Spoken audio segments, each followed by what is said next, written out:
फसाई गे, बलात्कारी केस में किरण दली फसाई गे। बनी के साबी सावित्री दली जेल भेजाई गे, रोशन रही के किरण दली जेल भेजाई गे। अनदर से हकी किरण बड़ा कसाई गे, अनदर से हकी किरण बड़ा कसाई गे। बनी के साबी सावित्री दली जेल भेजाई गे, रोशन रही के किरण दली जेल भेजाई गे।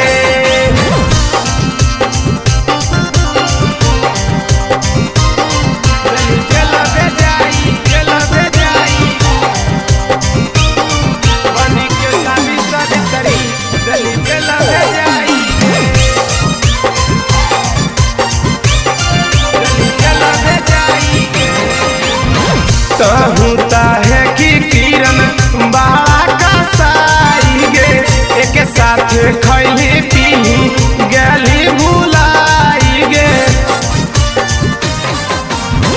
कहूता है कि किरण बड़ा कसाई गे, एक साथ खैली पीली गली भुलाई गे। पैसा के लोभ में लेली दिला लगाई गे, पैसा के लोभ में लेली दिला लगाई गे। बनी के साबी सावित्री दली जेल भेजाई गे, रोशन रही के किरण दली जेल भेजाई गे।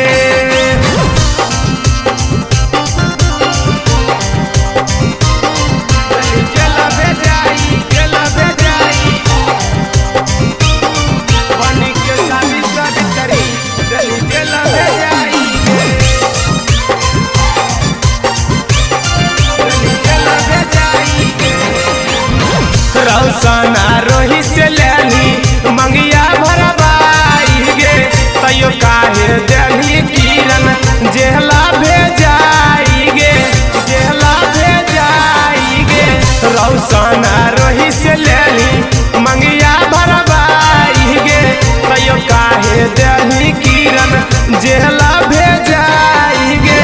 रोशन रोही के देली हथकड़ी लगाई गे, रोशन रोही के दली हथकड़ी लगाई गे। बनी के साबी सावित्री दली जेल भेजाई गे, रोशन रोही के किरण दली जेल भेजाई